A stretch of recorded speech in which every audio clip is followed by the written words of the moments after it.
Lalu Erwin pergi mencari bapaknya ke Yerusalem untuk menebus dosa karena sudah membunuh pencuri. Dalam perjalanan dengan kapalnya arah.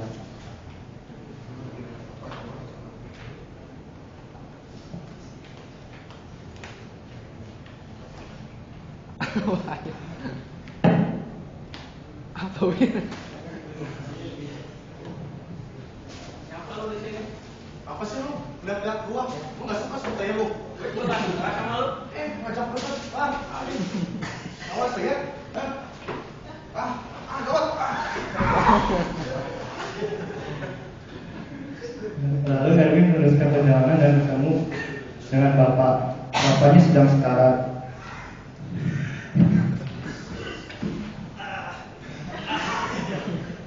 Nah, saya kasih tahu kamu. Kita akan ambil satu wilayah. Mati bro.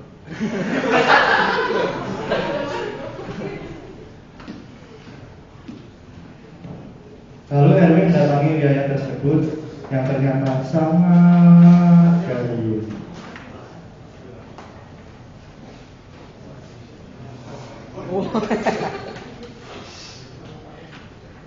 Duduk biasa. Ini buat apa? Nah, saya sedih melihat daerah ini. Kenapa sering sekali ya? Dulu apa yang Tuhan inginkan? Jadi saya bayanglah itu. Lalu sang pertama pun sudah bergesak bekerja keras untuk mendapatkan air. Setelah beberapa mendapatkan hasil yang mereka inginkan, tiba-tiba saja mereka diserang. Wah, Tuhan, kalau kita diserang apa?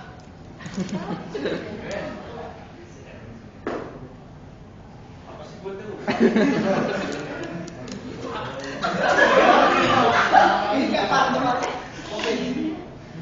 Ayo kita persiapkan pasukan dan perintahkan semua penduduk untuk mengungsi. Baik, Tuhan.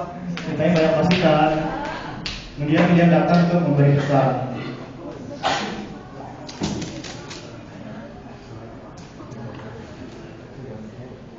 Selamat siang, Tuhan. Saya membawa pesan untuk Tuhan Anda. Apa pesannya? Tuhan Anda ingin, saya ingin bertemu dengan Anda. Ikuti saya. Ceritanya mereka pun sampai di pertengahan. Ternyata yang mereka tuju adalah pertengahan pasukan musuh. Saya Tuhan. Apa?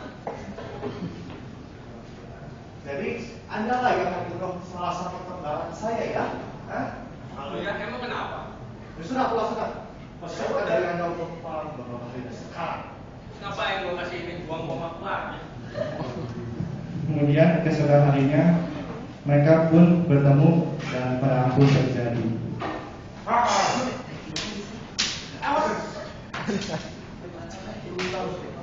Kalau itu kita ada. Saya mau jualan. Mas, ngapain mas? Siapa sih orang ini? Kerjain harus satu jam aja jadi tahu.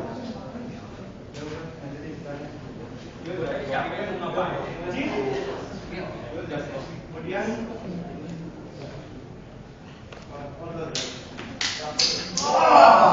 apaan nih? Mata bener. Bentar. Mas, mau nggak ini kan kayaknya paksa saya jual lagi mau kan? Mana shop? Dia lagi lah. Mas, bayar dulu. Bayar. Bukan nggak beli, kenapa nggak bayar? Oh iya, itu kan berapa? Udah mau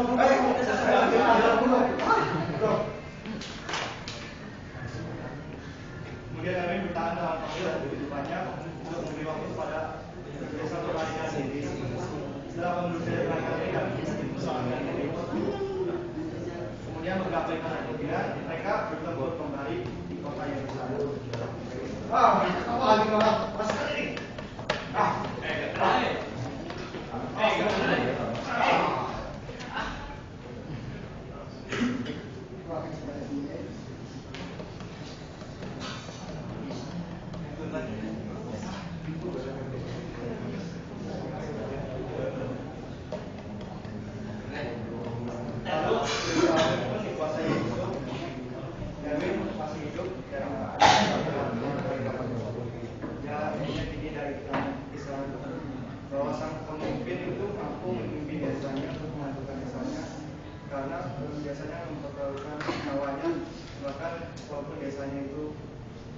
dosen itu namun itu bentuknya masih kosong.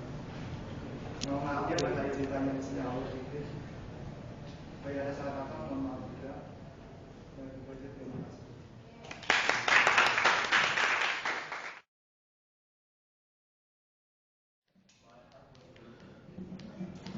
Kumpul dulu. Saya foto dulu sekali ya. Foto dulu ya. Diri.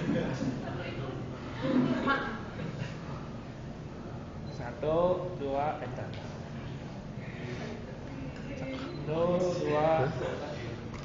Kenapa? Takut nanti keburu bubar maksudnya. Nanti lupain foto ya. Buat arsip. Tadi kalau dari si Yuki potong. Lu potong berapa tuh? Iya. Yuk kita dengarkan teman Anda akan performan. Silahkan dimulai. Kita kelompok kami mendedikasikan hasil karya kami ini untuk teman kami Dana karena dia sudah berencana untuk pindah kuliah ke Akpol. Jadi ini kami dedikasikan untuk dia. Apa? Ini rekam.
kenapa cepet banget gitu, cuma dicek gitu doang nggak apa-apa. Nah itu tuh jadi tamparan keras buat saya kalau kita lagi fokus dan konsentrasi satu hal, jangan diganggu sama yang lain. Kayak tadi lagi di mobil diganggu malah SMS-an. Himbauan saya, fokusin satu hal kalau kalian mau sukses dengan cara yang sempurna. Manfaatnya mulai sekarang, setiap kali di Siskom juga kalau saya belajar juga, saya fokusin satu hal doang beres, baru lanjut yang lain, jangan dicampur-campur kalau nggak jadi pusing gitu aja. Makasih.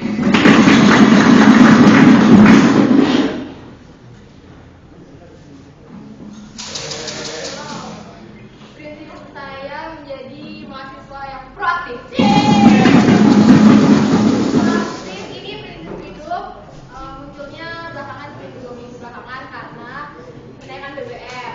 Kan banyak tuh mahasiswa yang ikut-ikutan demo, asal bunyi yang menuntut turun, tapi nggak tahu maksudnya tujuan pemerintah naikin harga BBM itu apa. Jadi kita tuh harus proaktif, kita harus bisa bergerak. Kita cari tahu dulu apa sih tujuannya pemerintah naikin BBM itu. Jangan asal demo-demo ujung-ujungnya rusuh, ujung-ujungnya ada korban gitu. Jadi kita telah dulu, baru kalau misalnya memang itu alasannya masuk akal, ya udah kita doain aja semoga itu emang keputusan yang terbaik naikin harga BBM gitu. Bawahnya ya itu harus menjadi proaktif, karena kalau kita nggak proaktif nanti kita menjadi terlalu reaktif dan terlalu nggak baik gitu buat kita.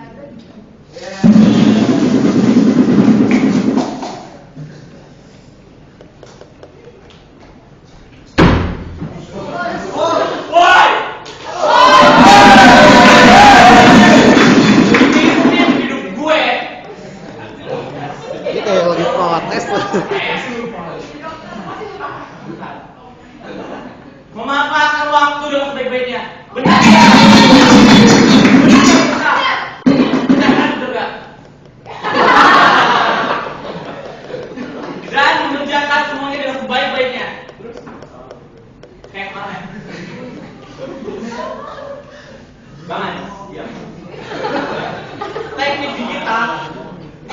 Kuis yang terakhir kemarin. Pergunakan waktu dengan sebaik-baiknya. Cuma 30 menit. Dikasih 6 K-map itu 2 soal, ya ampun.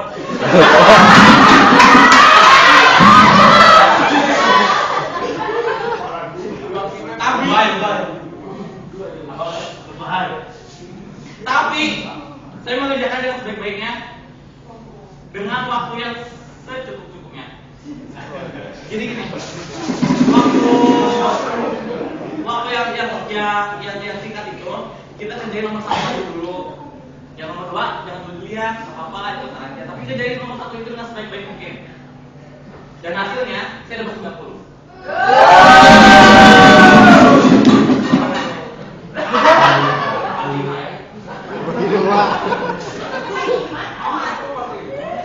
Ya, jadi saya imbau buat teman-teman semua di sini, lakukanlah dengan sebaik mungkin segala kerjaan yang ada, PR, apapun lakukan dengan terbaik lah.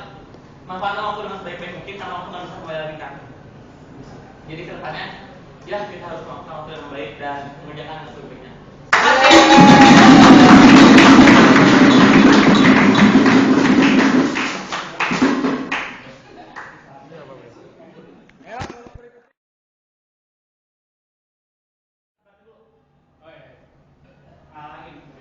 Neng sawer neng.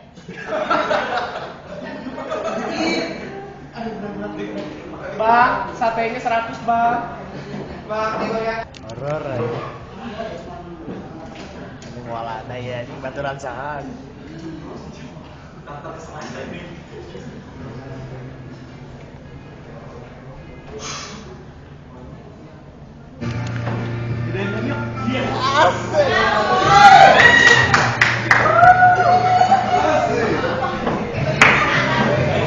Sekian.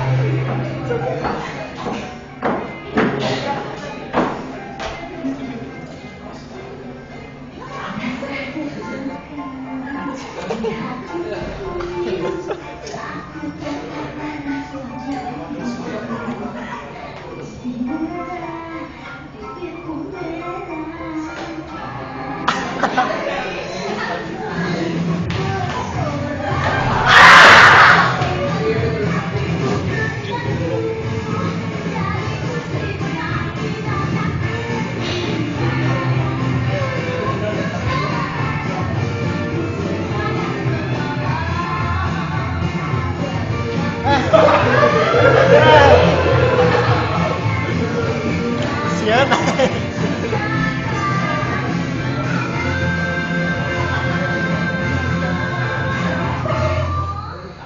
Silakan bos dong.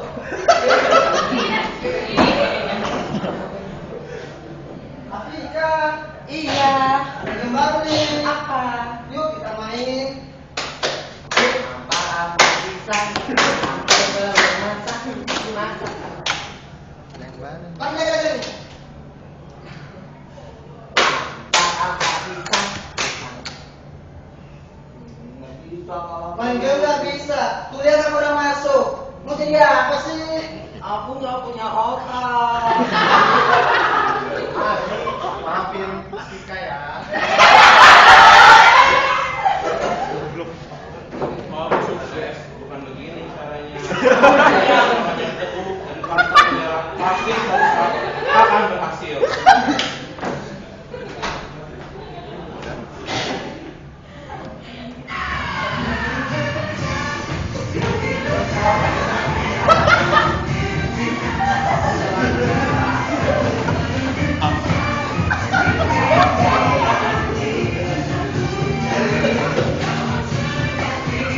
Ikut ya.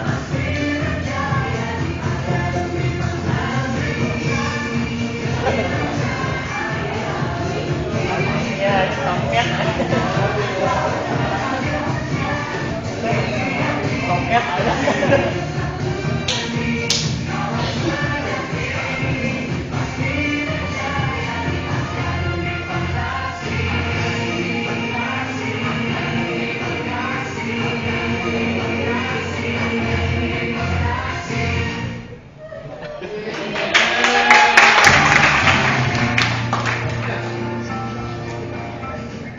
Dei.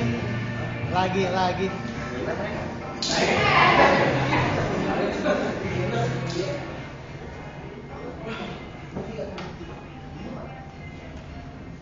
Prinsip hidup saya adalah jangan mudah putus asa. Betul? Saya pernah waktu itu putus asa sekolah main terus mabal. Akhirnya apa? Nggak naik. Terus Apa baru saya? ya buat lu apa? Nggak naik tuh, nggak ada gunanya. Ngabisin uang setahun di sekolah. Pada akhirnya saya ngomong, yang udah putus asa nggak bisa coba terus. Coba sampai kapanpun dan akhirnya bisa kok. Saya naik sampai sekarang kuliah, siap. Dulu saya begitu nggak naik diremehin sama orang tetangga sama mungkin. Tetapi begitu saya sampai kuliah, semua pada diam. Jadi himbauannya adalah kita jangan sampai mudah putus asa. Bila menemukan sesuatu yang tidak bisa, kita akan coba terus sampai berhasil. Nampaknya kita jangan berpacu, putus asa. Ini horor aja. Simen. Oh, prinsip hidup saya adalah santai aja. Sebenarnya, ya kalau misalnya ada sesuatu santai aja, nggak usah buru-buru. Himbauannya buat semua kerjain lah, santai aja lah. Himbauannya manfaat kalau sampai itu jadi nggak stres.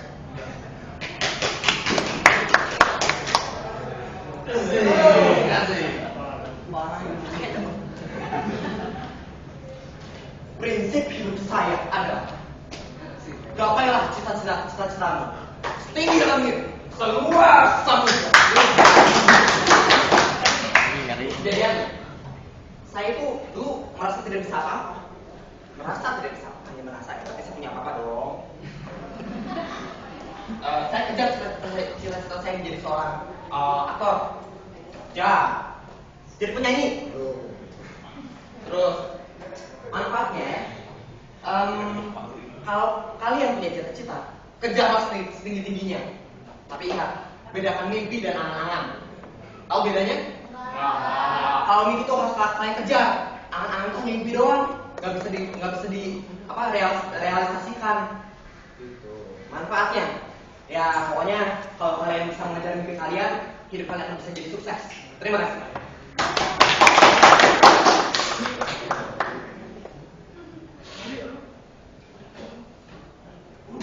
Udah.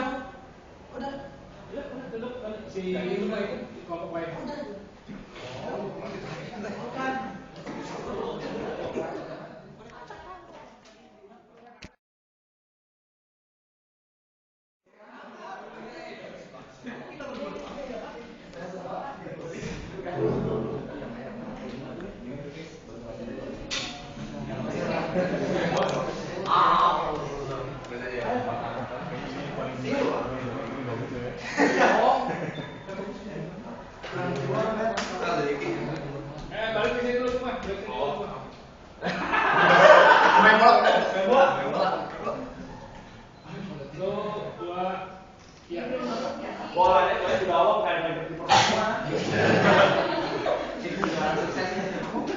Salah.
Prinsip hidup saya itu harus percaya diri. Harus percaya diri. Jangan malu sama teman-teman. Jangan malu akan diri sendiri. Harus percaya diri. Saja diri. Nah, saya waktu SMA kalau disuruh tampil gitu males. Malu kalau suruh ngerjain soal gitu malas. Padahal saya bisa, tapi saya malas karena nggak percaya diri, karena malu. Pokoknya kita selalu percaya diri. Gama putih itu karena percaya diri itu membantu diri kita untuk lebih baik. Pokoknya kita selalu harus percaya diri teman-teman, betul?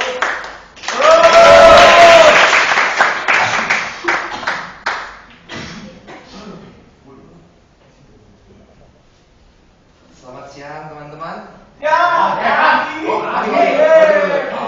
Sedikit apa? Jadi prinsip hidup saya itu punya banyak teman. Kenapa punya teman? Karena kalau nggak ada mereka ini saya nggak bisa lulus kalkulus 2.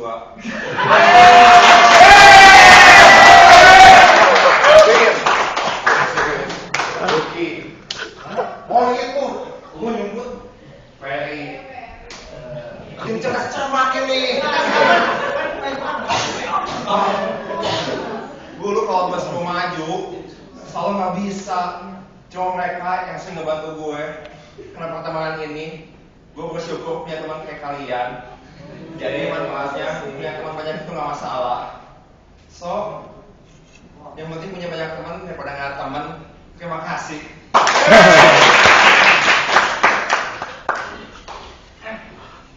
Oke. Gini, jadi prinsip hidup saya itu harus berani malu.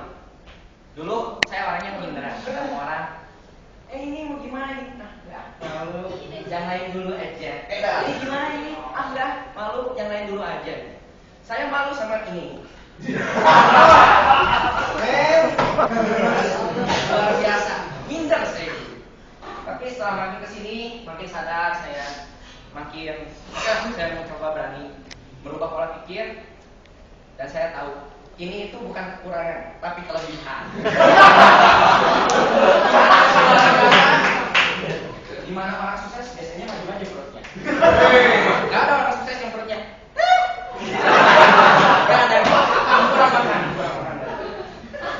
Jadi dari situ saya belajar mulai pede sampai akhirnya sekarang lah kayak gini. Terlalu pede meskipun dengan kelebihan ini berani ke depan jadinya. Jadi imbauannya pede lah gitu. Kalau mau berhasil harus pede. Gak ada salahnya pede. Terima kasih.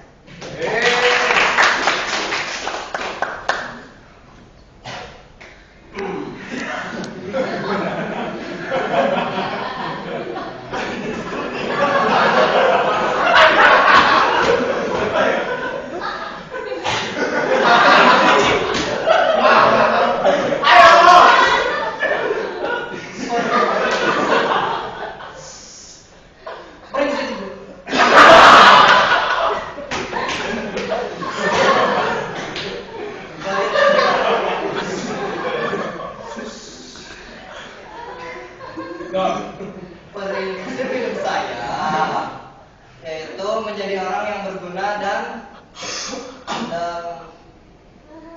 menjadi orang yang berguna dan dibutuhkan orang lain. Kejadiannya waktu SMA, kalau kerja kelompok gitu teh suka diandalin dalam hal komputer, dalam hal ya yang gitu-gitu lah, yang teknologi. Dan himbauannya, ingat, kalau kita mau jadi pemimpin, kita harus menjadi orang yang dibutuhkan dan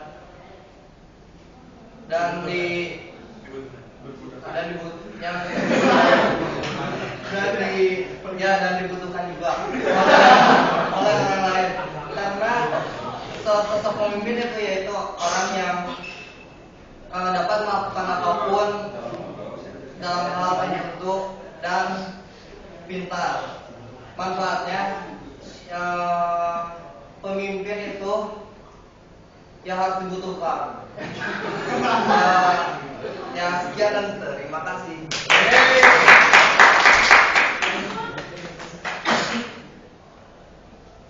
Selamat pagi.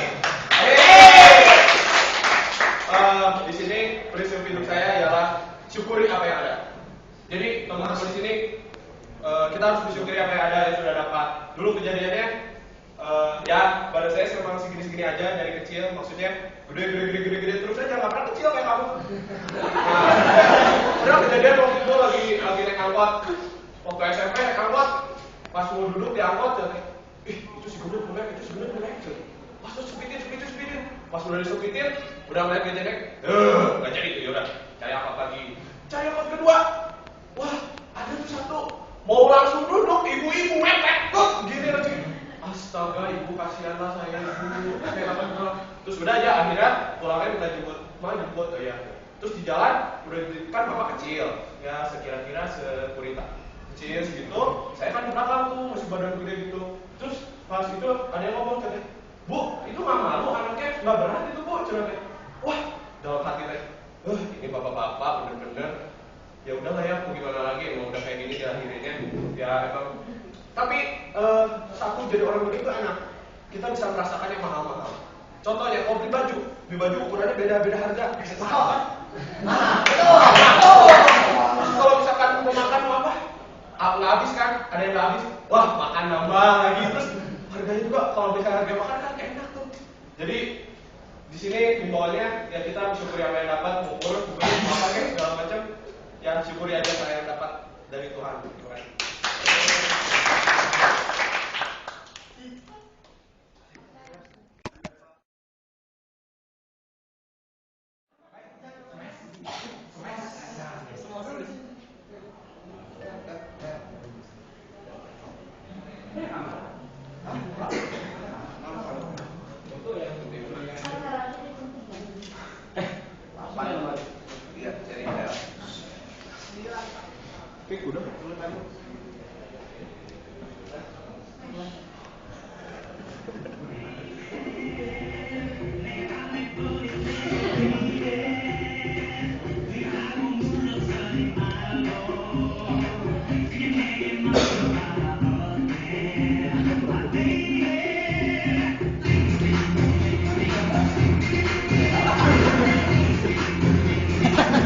Ayam.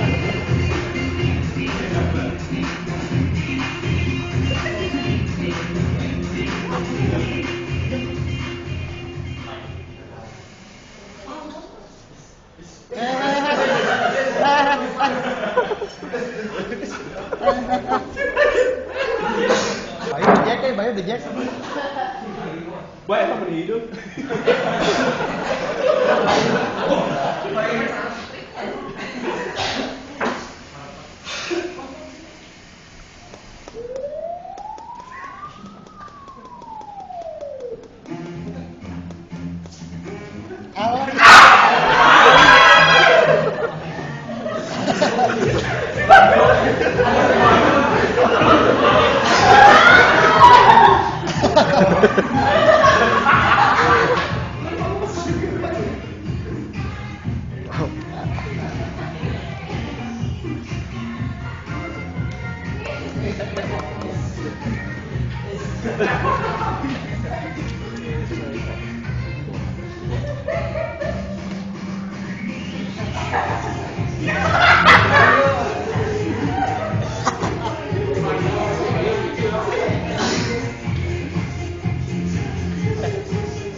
Baik, gak usah lagi.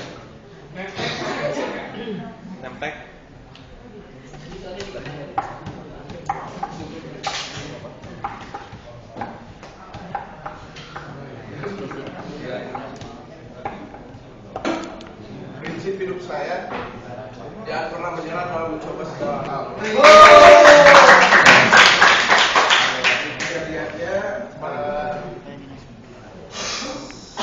beberapa tahun yang lalu, ketika masih belajar, ketika masih proses belajar mengajar, saya mengalami kegagalan.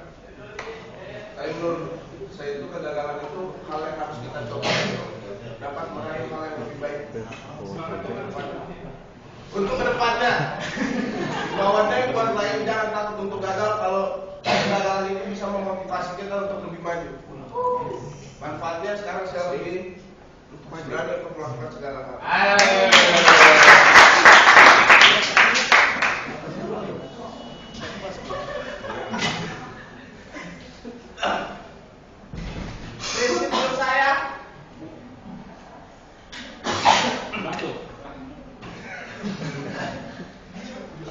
Prinsip hidup saya manfaatin kesempatan yang ada. Ya, kejadiannya ya beberapa tahun lalu saya ada kesempatan buat apa? Buat lulus banyak mata kuliah ya. Tapi karena nggak dimanfaatin, akhirnya harus ngulang-ngulang terus. Himbauannya, ambillah kesempatan yang ada, sebagus-bagusnya kesempatan kedua, tetap lebih baik kesempatan pertama. Terima kasih.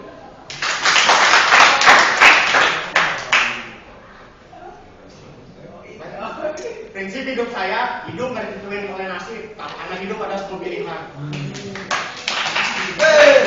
Di dekat rumah saya itu ada satu Pak Ogah gitu, dia nggak punya tangan kanan, dia cuma punya tangan kiri. Tapi dia jago, dia bisa ngatur perempatan itu. Padahal itu daerahnya bener-bener, wah itu kalau udah nggak ada dia macet banget pasti. Buat ke rumah aja, padahal cuma jarak sedekat gitu aja bisa sampai 30 menit. Kenapa prinsip saya hidup nggak ditentuin oleh nasib. Kalau kita mengikuti nasib, si Pak Oga ini nggak akan jadi apa-apa. Pasti cuma dia sudah minta-minta gitu. Tapi dia memilih, dia emang kekurangan, tapi dia nggak mau direndahin sama orang. Jadi dia bekerja meskipun cuma Pak Oga, tapi dia punya kehebatan, dia bisa ngatur jalanan yang segitu macet, biar jadi lancar. Himbauannya, oke lah kalau misalnya kemampuan kita cuma segitu, tapi kita kalau milih buat membanginnya, kita pasti bisa jadi orang sukses. Kalau cuman ya udahlah, gue cuman segini, gue nggak mau saya ini, toh gue cuman segini, kita nggak akan jadi orang sukses kalau kayak gitu. Himbauannya, buat yang lain, jangan menyerah oleh keadaan, pilih buat jadi orang sukses. Terima kasih.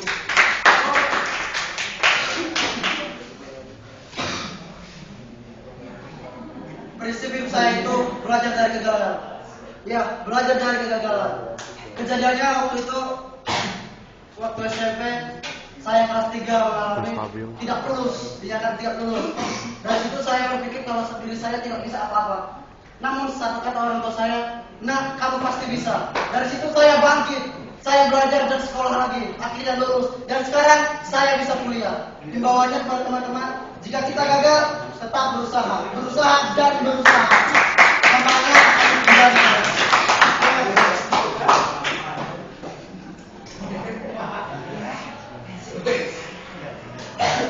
Prinsip saya adalah hidup itu ibadah.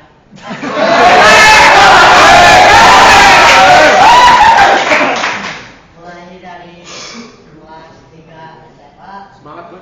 Saya melihat teman, mengamati teman, yang pagi dia selalu salam, senyum, seperti ramah ataupun sedikit kecilan. Menurut saya waktu itu, dan saya ikut ke gereja dan belajar agama.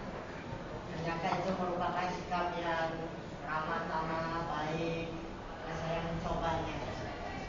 Sebagai himbauan, orang ramah tidak akan pernah tidak memiliki teman, selalu ada teman.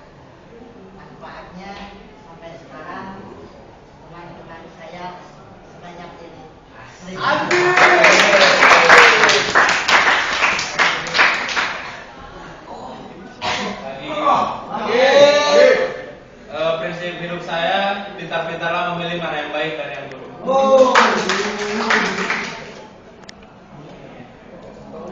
Jadi ceritanya beberapa tahun lalu saya pernah memulai kuliah tapi gagal. Kemudian mulai bekerja dan nggak gagal juga. Bekerja dalam bekerja lumayan bisa, ya setidaknya bisa mempengaruhi orang dan mempunyai pekerjaan penting gitu. Tapi ujung-ujungnya dicemooh sama orang juga. Ini apaan sih, katanya cuma lulusan SMA doang kerja kayak gini juga, dia mau sampai kapan untuk beresnya gitu. Setelah itu dari situ saya bisa mengambil mana hal yang baik dan mana hal yang buruk. Jadi intinya, oh iya, hari-hari ini tuh yang lebih penting itu pendidikan dan title. Jadi sejak saat itu saya mencoba lagi untuk mulai lagi masuk kuliah dan ya mencoba untuk mulai rajin kuliah dan membedakan mana yang baik dan yang buruk.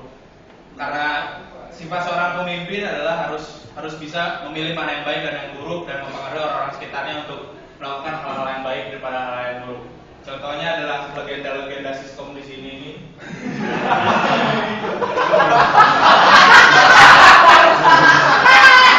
Dengan sedikit memberikan pengaruh baik pada mereka, saya mencoba untuk ayo bikin tugas, kita latihan, ya udahlah kita cari daripada kalian nggak lulus kalian kita. Dan buat teman-teman yang lain juga, kalau misalnya malas kuliah atau apa, ayo kita harus semangat, harus bisa lulusnya cepat. Jadi bahwa Anda semua harus bisa menjadi seorang pemimpin yang memilih mana yang baik dan yang buruk dan menjadi pengaruh.